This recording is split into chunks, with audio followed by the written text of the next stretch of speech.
Hey there, friends. Welcome back to the shop and to Ancient City Craft Works. And yesterday I made this pencil box and I recorded a video showing me going through all the steps of making the pencil box, but I actually thought it might be more interesting to talk about what went well and what didn't, and actually do a critique of the box rather than showing um,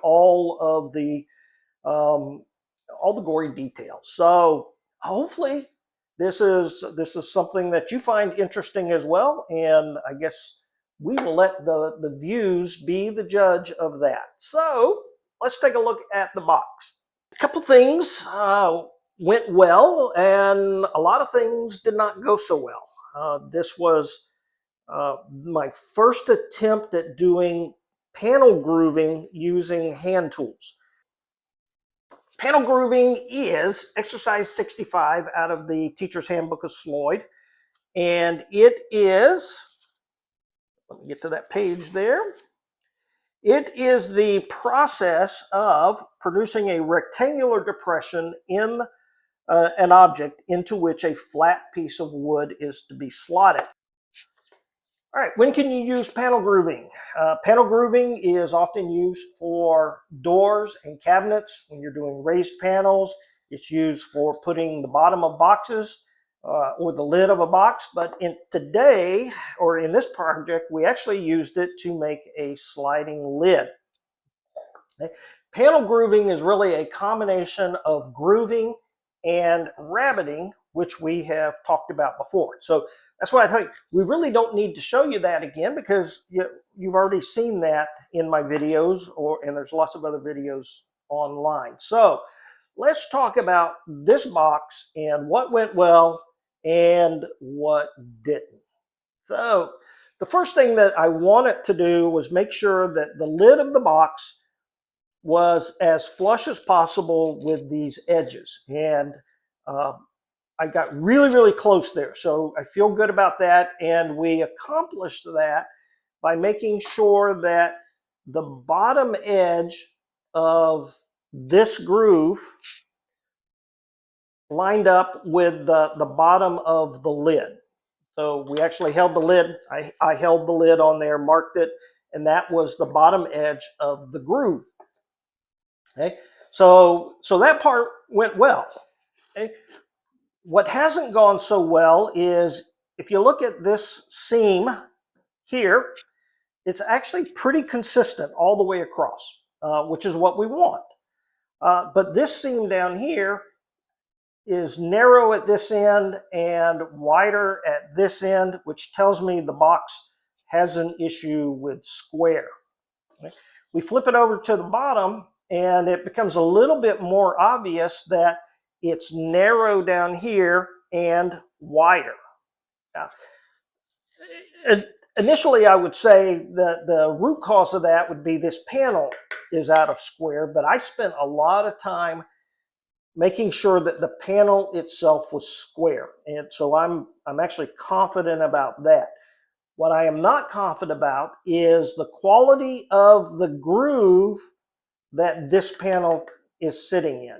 And the reason I say that, when I am doing the grooving, I will take my Veritas maker's plane, box maker's plane, and as I groove in this direction, so I start back here and I groove forward, what happens is at the end that's far away from me, I get it down to the proper depth. The end that's closer to me, for some reason, the way I'm holding the plane or whatever it is, this tends to not get down to depth. So I have to go back in and really focus on that.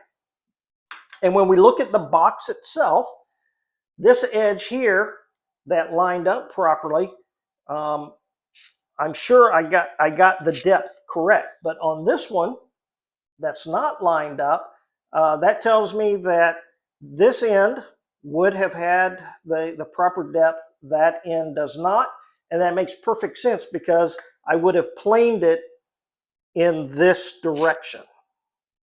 Okay, so this would have been the end that gave me trouble. Okay? The other thing that really jumps out at you pretty obviously is the quality of the rabbets themselves. Let me show you. This is the most obvious one right here. Okay, so the seams are, you know, not perfect, but they're tighter up here. But once you get just a little bit past halfway, the seam starts to get wider and wider. All right, that tells me that I did not flatten this rabbet properly, and this is where I should have come back in with a router plane and made sure that I had a consistent depth, which, if you remember the video that we did on rabbeting, it was, I mean, we talked about that. So this is a case of me getting in a hurry and not paying attention to the details like that. So both of these, I'm going to chalk it up to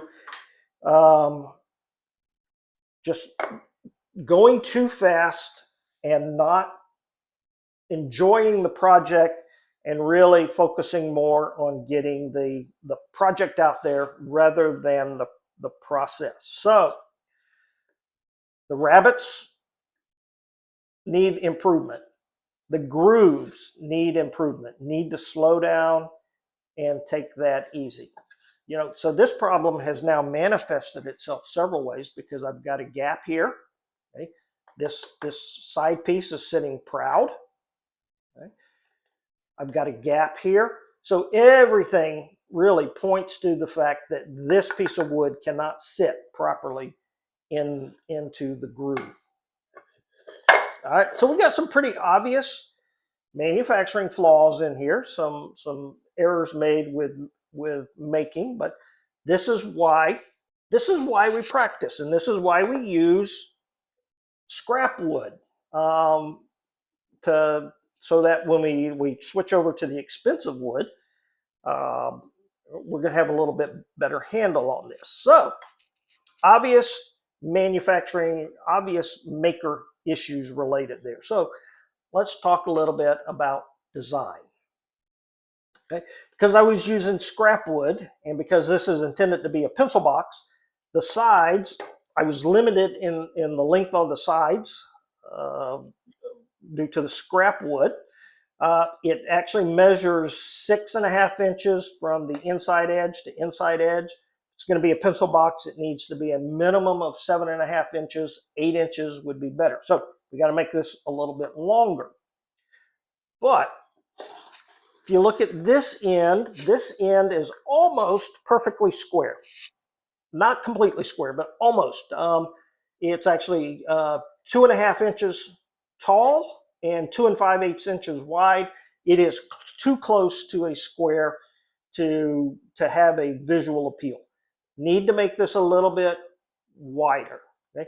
I actually like the height of 2.5 inches. I think that's a good height, but I should have come out at least probably 3.5 inches just to make it a little bit more interesting. So we got to make it a little bit longer, and we got to make it a little bit wider.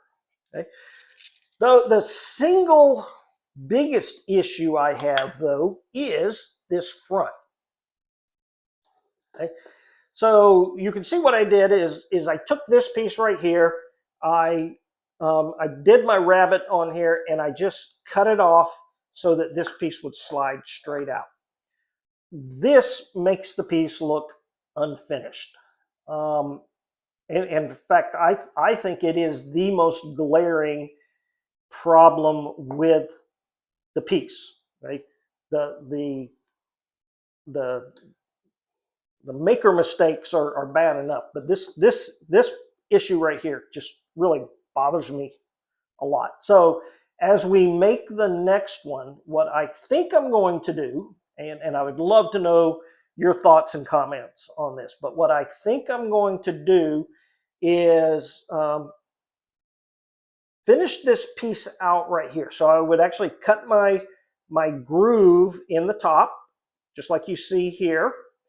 I would rabbet this out, and then on the lid itself, I would take the lid out a little bit longer and put a rabbet at this end but rather than having a sliding rabbet, I would want to keep it nice and tight, and then take that scrap piece of wood and glue it on here. So what I'm going to get then is something that looks more like this. You know, when you open the piece, that'll come out and you'll have your little wings here. It will give it a much more unified look, with what you see down here. Okay. Overall, I am pleased with my first attempt. It's certainly not great, but again, this is why we practice. This is why we do this. So, if you have any suggestions, if you notice anything, any flaws in here that I didn't cover, because I didn't cover all the flaws, if you notice any flaws that you want to point out, feel free to do that. You are not going to hurt my feelings when you talk about the issues. So let me know what you see. I do want to give a shout out though to viewer Chris. In my last video, I was talking about planing small pieces and asked for comments. And Chris came back with his idea. The way he handles a lot of these thin parts is uses double-sided tape. I even asked him if that caused residue problems and impacted the finish, and he says no, it doesn't. But if you're concerned about that, you wipe it down with some alcohol, and it's no problem. I will tell you that I actually use that trick on some of these pieces, and I just wiped it down with oil and beeswax, and there was no impact to the finish whatsoever. So great idea from Chris. I appreciate that. I appreciate all your comments that you do. So keep them up. All right, friends. I think that's going to do it for today. So get out in your shop, try something new, have some fun. Take care. God bless.